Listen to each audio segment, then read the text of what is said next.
Hello everyone, welcome to my channel heem talks. हर हफ्ते की तरह मैं इस हफ्ते फिर एक नया टॉपिक आपके सामने लेके प्रस्तुत हुआ हूं और आज मेरे टॉपिक का नाम है बोन मैरो टेस्टिंग।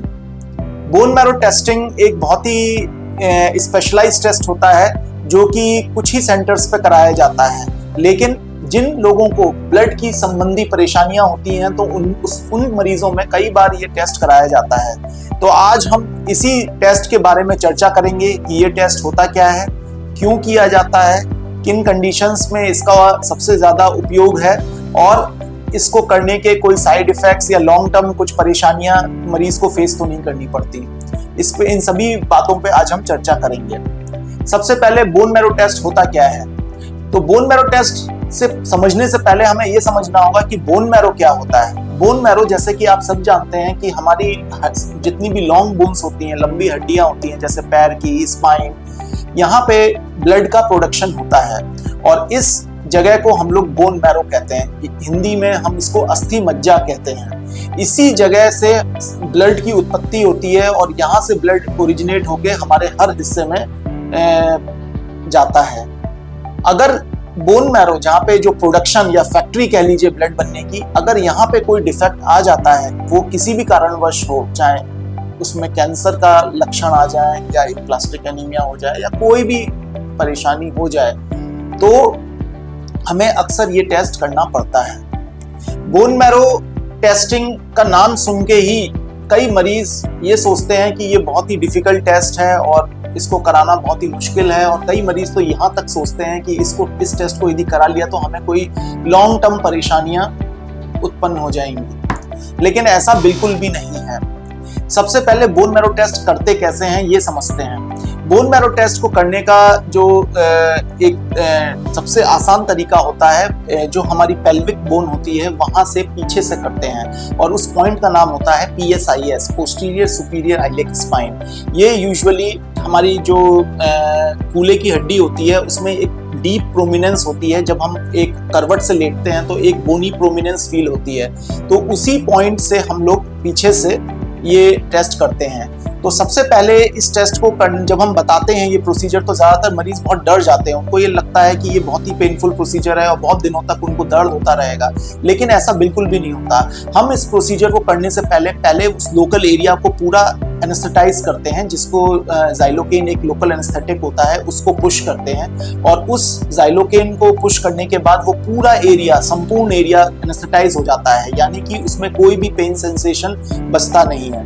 उसके बाद हम एक बहुत ही पतली सी सुई लेके उसमें हम एस्पिरेशन, जिसको कि हम एस्पिरेशन निडल कहते हैं, वो इंसर्ट करते हैं और वहां से बोन मैरो को एस्पिरेट करते हैं। तो ये पहला पार्ट होता है बोन मैरो एस्पिरेशन। इसी के साथ जब भी हम बोन मैरो एस्पिरेशन करते हैं तो साथ में ये माना जाता है और ये उचित भी होता है कि हम बायोप्सी भी लें, क्योंकि कई बार ऐसी कुछ बीमारियां होती हैं जो कि बोन मैरो एस्पिरेट में बहुत क्लियर नहीं आती हैं, लेकिन बायोप्सी में क्लियर आ जाती हैं। तो साथ ही साथ हम फिर एक दूसरी स्पेशल निडल से उसी सेम पॉइंट से एक छोटा सा बोन मैरो का टुकड़ा भी लेते हैं। और ये प्रोसीजर भी, क्योंकि हमने लोकल एनेस्थीसिया दिया हुआ है, तो बहुत ही माइनर सा पेन होता है। समझ लीजिए इसमें उतना ही पेन है जितना कि एक कैनुला या वीगो डालने में, एक IV ड्रिप लगवाने में जितना दर्द होता है उतना ही दर्द है।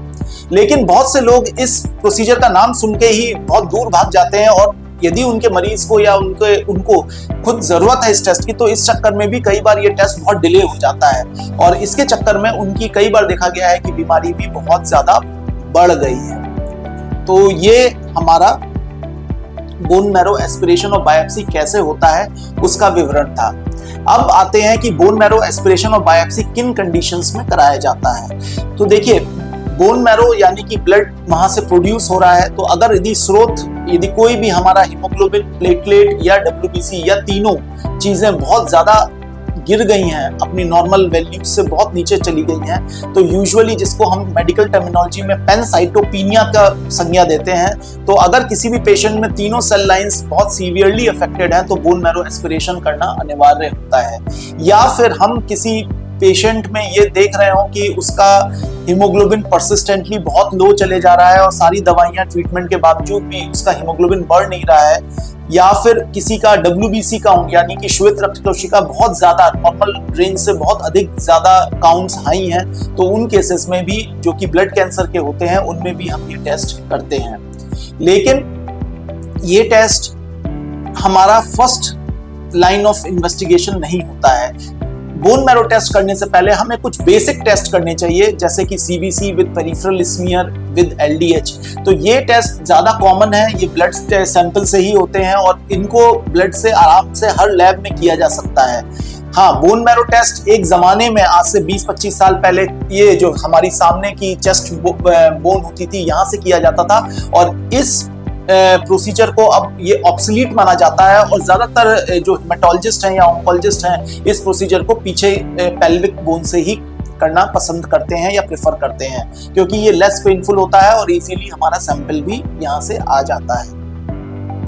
अब आते हैं कि इसमें क्या कोई साइड इफेक्ट्स हैं लॉन्ग टर्म, तो ऐसा बिल्कुल भी नहीं है। ये एक बहुत ही सेफ प्रोसीजर है। आज तक पूरे विश्व में लाखों करोड़ों ये बार मरीजों के ये प्रोसीजर हो चुके हैं और कई बार हमें पेशेंट्स के ये प्रोसीजर करना पड़ता है। तो ये बहुत ही एक सेफ 100% सेफ प्रोसीजर है, किसी भी तरीके का कोई इसमें खतरा नहीं है और कोई भी लॉन्ग टर्म प्रॉब्लम्स भी मरीज को फेस नहीं करनी पड़ती।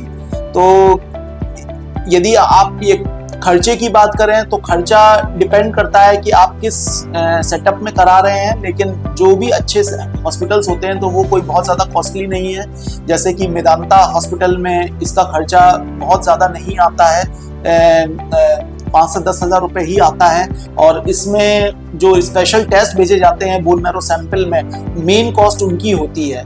बोन मैरो प्रोसीजर की कॉस्ट तो बहुत ही कम होती है। तो मुझे लगता है कि ये टेस्ट यदि आपके आस पड़ोस में क्या किसी को घर में बोन मैरो टेस्ट की आवश्यकता है और वो खाली इसी वजह से ये टेस्ट नहीं करा रहा कि उसको डर लग रहा है, उसके मन में कोई कंफ्यूजन है, तो जरूर उसको ये वीडियो दिखाइए जिससे कि उनकी ये भ्रांतियां इस प्रोसीजर के बारे में खत्म हो। नमस्कार।